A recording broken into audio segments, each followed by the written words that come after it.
do you want that cooked? Run to a crisp or bloody as hell? Bloody as hell, and oh yeah, look at this, vanilla Coke. Number 20, Michael Caine, Dunkirk. You can't have a Christopher Nolan movie without Michael Caine, but the English actor flew under the radar in Dunkirk. Check fuel, Fortis 1 and 2. While Caine does not appear on screen, Tom Hardy and Jack Lowden do receive a radio message at one point from a familiar voice. And keep an eye on that gauge, even when it gets lively. Safe enough to get back. It's not easy to hear over the noisy planes, but if you listen closely, you can totally make out Caine's signature Cockney accent. Caine's cameo as the Fortis leader was an homage to his role in Battle of Britain, a 1969 World War II drama in which he played Squadron Leader Canfield. Almost 5 decades later, Caine is still fighting the same war. The engine's overheating and so am I. We either stand down or blow up. Which do you want? Number 19, Bill Murray, Dumb and Dumber 2. I like what you've done with the place. Nice cappuccino machine. In this long-awaited sequel, the Farrelly brothers not only reunited with stars Jim Carrey and Jeff Daniels, but Bill Murray as well. Who's the astronaut? Oh, that's my roommate. If you missed Murray, that's because he was hidden under a hazmat suit. Returning home for the first time in 20 years, Lloyd learns that Harry has been sharing the apartment with a mysterious man named Ice Pick. How's it going, Ice Pick? Best day ever. Greatest day of my life, really. Calling Walter White to mind, Murray's character makes a living by cooking rock candy that people and cats go crazy for. Folks come from all over the city to buy it. The movie might be called Dumb and Dumber 2, but this is actually a pretty clever Easter egg that only the most attentive moviegoers caught. Burning my eyes. Must be Cajun style. Number 18, Steven Spielberg, The Blues Brothers. The climax of this comedy classic throws in everything but the kitchen sink. With the police, firefighters, and even the military pursuing the Blues Brothers, it's easy to miss arguably the most iconic director alive. Can I help you? As the world outside his office erupts in chaos, a Cook County assessor played by Steven Spielberg obliviously eats his sandwich. Lunch is interrupted by Jake and Elwood, who pay their taxes just before the authorities cuff them. $5,000, it's all there, pal. Spielberg signs the receipts with the name R.J. Daley, a subtle nod to Chicago Mayor Richard J. Daley. And here is your receipt. 1 year before Blues Brothers, Spielberg notably directed John Belushi in the war comedy 1941. I'd like to eat sauerkraut for the rest of your life. By the way, don't be surprised if Dan Akroyd pops up in a Spielberg picture later on. Number 17, Jim Carrey, Liar Liar. We know what you're thinking. Jim Carrey was the lead in Liar Liar. How could he have a cameo in his own star vehicle? Here she comes to wreck the day! Well, remember the scene where Fletcher Reed gets injured at the airport? Look closely as his family shoves their way through a crowd of people. In the background, you might recognize a grinning fireman hidden behind a pair of shades. Yeah, he's my husband. Was my husband. It is none other than Carrey, standing just a few feet away from Fletcher. This is apparently supposed to be Fire Marshal Bill, a recurring character Carrey portrayed on In Living Color. Nice to meet you, folks. Fire Marshal Bill here. Won't you come in? Hey, if Ace Ventura and Stanley Ipkiss can exist in the same universe, why not Fletcher and Bill? Number 16, Garrett Morris, AntMan. When Scott Lang takes his AntMan suit for a test drive, he lands on the roof of a car parked outside.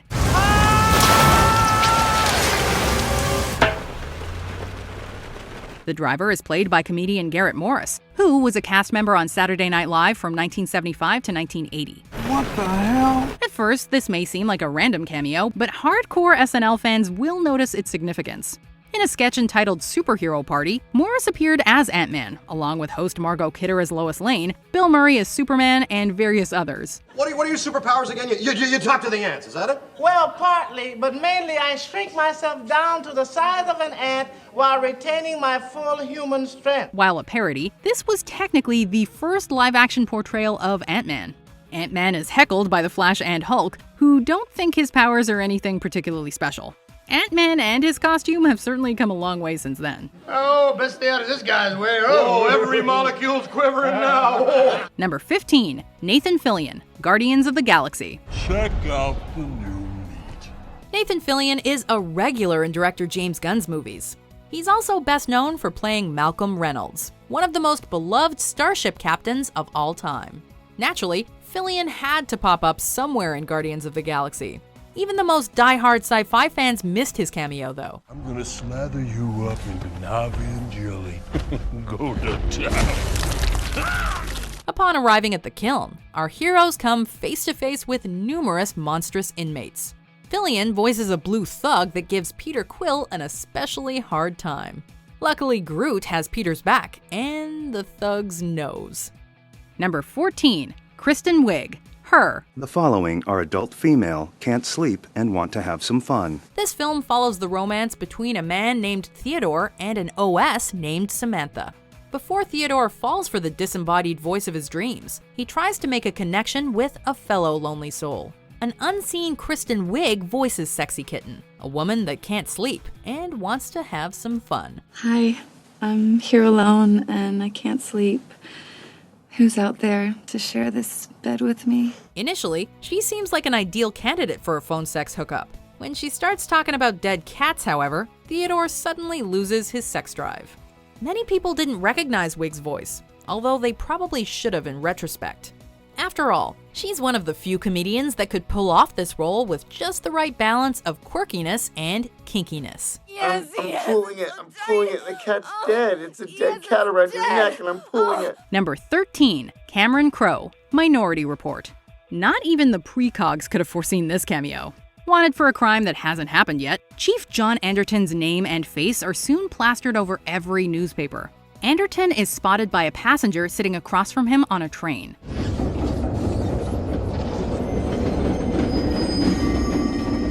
Even if you don't recognize the passenger, you might have seen some of his movies, which include Almost Famous, Jerry Maguire, and Say Anything.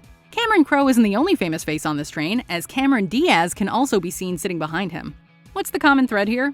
1 year earlier, director Steven Spielberg made an uncredited cameo as a party guest in Crowe's Vanilla Sky, which starred Diaz and Tom Cruise. Could it be that this whole movie is just a simulated reality? Happy birthday, David. Happy birthday! Number 12. Paul Reubens Batman Returns.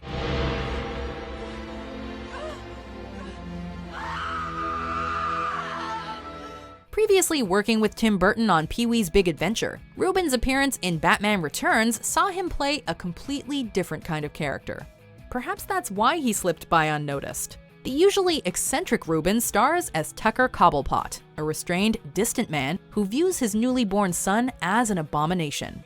Along with his equally heartless wife, played by fellow Pee-wee alumnus Diane Salinger, Reubens' character dumps young Oswald into the sewers, where a family of penguins awaits. Although nobody caught the cameo at first, this has since become one of Reubens' most memorable roles. Perhaps because of this, Reubens would go on to play Penguin's father again in the TV series Gotham. Isabella's over on the other side with us, whispering tales of murder. Number 11. Bruce Campbell Fargo. What? Well, it's something kind of small, but it might be a big problem. Written, directed, and produced by the Coen brothers, this Oscar-winning black comedy follows a man who concocts a plan to kidnap his wife for ransom, the criminals he hires, and the pregnant police chief on their trail. Fargo may feature Frances McDormand, William H. Macy, and Steve Buscemi. But did you also know that Ash Williams himself can be spotted on screen? Literally? That's right. When Buscemi and Peter Stormado's small-time crooks have Gene Lundegaard tied up and blindfolded, Gare watches The Tube to pass the time. The show that captures his attention before the arrival of his partner Carl happens to be a soap opera with Campbell acting in a dramatic scene that leaves Gare momentarily speechless. I'm pregnant. Huh? I'm pregnant. Number 10. Brad Pitt, Deadpool 2. The Vanisher remains invisible until his days with X-Force come to an abrupt end. In a blink-and-you'll-miss-it moment, Brad Pitt makes a shocking and hilariously brief cameo as Vanisher flies into a telephone pole. Vanisher! Maybe the wind can't blow what it can't see. It's a brilliant waste of a great actor, and the cameo is only made funnier when you consider that Pitt was originally in talks to play Cable before scheduling interfered. So, instead of playing Cable, he got electrocuted by some cables. Really? Pitt's not the only Ocean's 11 actor present. An unrecognizable Matt Damon also appears as a beer-bellied redneck named Dickie Greenleaf, who has clearly gone through some changes since the talented Mr. Ripley. Toilet paper is plenty fine appetizer, but then Huggies Natural Care Wet Wipes. That's your main course. And the other guy talking to Damon about toilet paper? That's Alan Tudyk. What year is it? What kind of dumbass question is that to ask? Number 9. Jimmy Buffett, Jurassic World. Jurassic World is wall-to-wall with product placement, but let's be honest. If a Jurassic theme park were real, it would probably have more corporate sponsors than dinosaurs. Among the many brand names in the film is Jimmy Buffett's Margaritaville. Due to a containment anomaly, all guests must take shelter immediately. When the pterosaurs break free from their aviary, the Margaritaville patrons are forced to flee for their lives. In the midst of all this anarchy, one man grabs 2 large margarita glasses before taking off. This margarita enthusiast is Jimmy Buffett himself. Producer Frank Marshall has snuck Buffett into a few of his films over the years, including Hook. I fancy them shiny shoes for my booty. Well, I think you can get them at Armani. This is easily Buffett's most meta cameo, however. While we never learn the fate of Buffett's character, the Margaritaville was the climax's greatest casualty.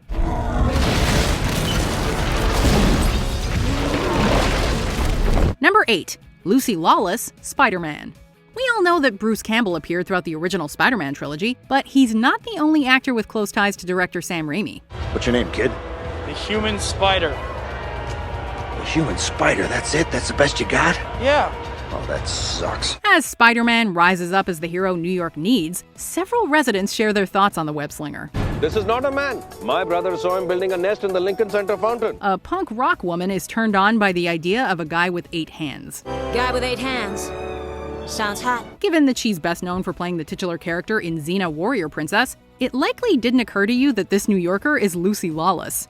Raimi actually helped develop the Xena TV series, which was co-created by Lawless's husband, Robert Tappert. Why wasn't I told? Of course, we're still waiting for an official crossover between Spidey and Xena. That's gotta exist somewhere in the Spider-Verse, right? Number 7. Dan Akroyd, Indiana Jones and the Temple of Doom. Ah, Dr. Jones, I'm Weber. Trying to escape from Shanghai, Indy and his friends get some help from a British military officer named Art Weber. Dan Akroyd plays Weber, although it likely took audiences multiple viewings to realize this. But there might be a slight inconvenience as you will be riding on a cargo full of live poultry. Is he kidding? It's easy to overlook Akroyd's presence since the camera never zooms in on his face. Plus, he puts on a thick English accent and delivers his lines at a rapid pace. Heavens, aren't you Willie Scott, the famous American female vocalist? And Akroyd isn't the only big name that makes an appearance in this scene. Director Steven Spielberg, co-writer George Lucas, associate producer Kathleen Kennedy, and executive producer Frank Marshall can all be spotted at the airport. Talk about cameo overload. Oh yeah, Jen! Number 6. George Harrison, Monty Python's Life of Brian. You may be surprised by the sheer number of times George Harrison has crossed paths with the Monty Python crew. Eric Idle directed a music video for Cracker Box Palace, and Harrison was a producer for the Lumberjack song. He's a lumberjack, he's so fair, across hills all night and he works all day. The former Beatle even helped get Monty Python's Life of Brian off the ground, forming handmade films to finance the picture. Let's go to Stoning. You can go to a stoning anytime. Oh, come on, Brian! Since this comedy classic probably wouldn't exist without Harrison, the least the filmmakers could do was give him a cameo. As Brian makes his way through a crowd, Harrison can be seen greeting the so-called Messiah. Harrison's character is named Mr. Papadopoulos, the Mount's owner. Although he didn't get much screen time, it's safe to say that Harrison was this production's savior. Number 5. Cate Blanchett, Hot Fuzz. Hello? Janine, it's me. I know, I'm at work. Cate Blanchett took a break from Oscar-winning dramas to make an appearance in this laugh-a-minute comedy. Not that you'd notice. Playing Janine, Nick Angel's ex-girlfriend, she is concealed under a mask and coveralls, which not only hides Blanchett, but also means her character blends in with everyone else at the crime scene. Angel can't even differentiate who's who, as he attempts to bid his former lover farewell. Nicholas, what do you want? Well, I have something important to tell you, and I didn't want to do it over the phone. Since Blanchett is arguably the most accomplished performer in the movie, you'd think that the filmmakers would at least show her whole face. Yet they clearly went out of their way to make sure nobody in the audience spotted her. This just makes her uncredited cameo all the more hilarious. You just can't switch off, Nicholas. And until you find a person you care about more than your job, you never will. Number 4. Stephen Colbert, The Hobbit, The Desolation of Smaug. Erdogan is not a name from the Lord of the Rings. I know it sounds like Erdogan could be Aragorn's dad, but obviously that's Arathorn. I don't have to explain that to you. If you haven't noticed, Stephen Colbert is a pretty big Lord of the Rings fan. There's an important legal distinction between Gollum and Smeagol. Smeagol is a perfectly normal hobbit until he was corrupted by the One Ring and became the creature known as Gollum. As a matter of fact, Peter Jackson has described him as the biggest Tolkien geek he's ever met. In The Hobbit, The Desolation of Smaug, Jackson finally gave the comedian a chance to visit Middle-earth. Since this franchise has so many characters, it isn't surprising that Colbert got lost in the shuffle. However, he can briefly be seen as a Lake Town spy.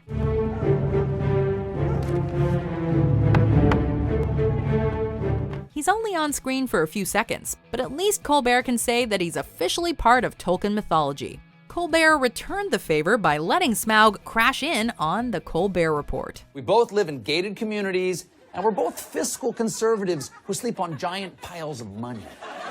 Quite right. Time to return to the gold standard. Number 3, Glenn Close, Hook. You bet against me bringing Pan back here, didn't you? No.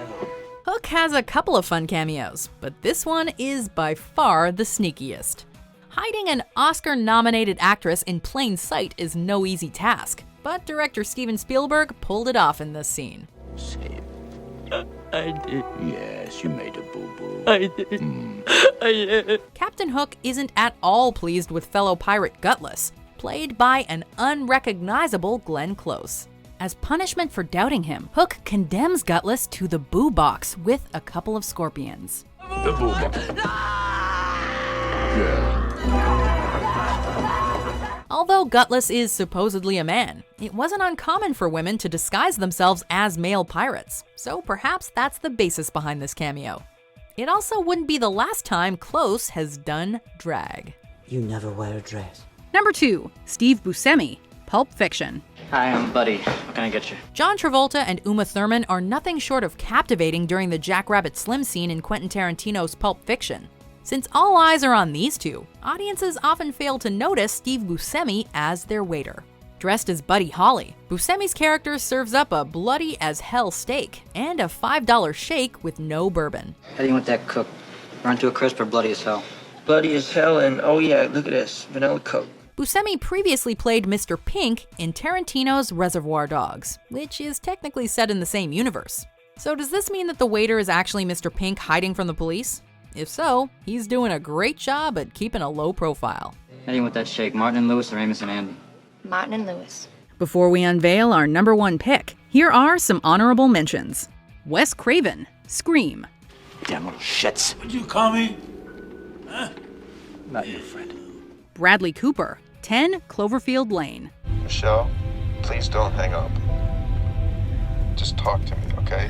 David Beckham, The Man from U.N.C.L.E. Эта скандальная история привлекла внимание ЦРУ. Они признали, что... Number 1, Daniel Craig, Star Wars Episode 7, The Force Awakens. You will remove these restraints and leave this cell with the door open. What did you say? Daniel Craig has become iconic for his portrayal of James Bond, but that's not the only blockbuster franchise he's taken part in. Everyone was stunned to learn that Craig played a stormtrooper in Star Wars The Force Awakens. Which stormtrooper, you ask? Remember the soldier that was put in charge of guarding Rey on Starkiller Base? The one that Rey completely mind-tricked and forced to remove her restraints, leave the cell open, and drop his weapon? Daniel Craig. I'll tighten those restraints. Scavenger scum. What makes this cameo especially ingenious is that the stormtrooper is named JB-007, a clear homage to James Bond and his codename. Well played, Abrams. Well played. I will remove these restraints and leave the cell with the door open. Did you enjoy this video? Check out these other clips from WatchMojo, and be sure to subscribe and ring the bell to be notified about our latest videos.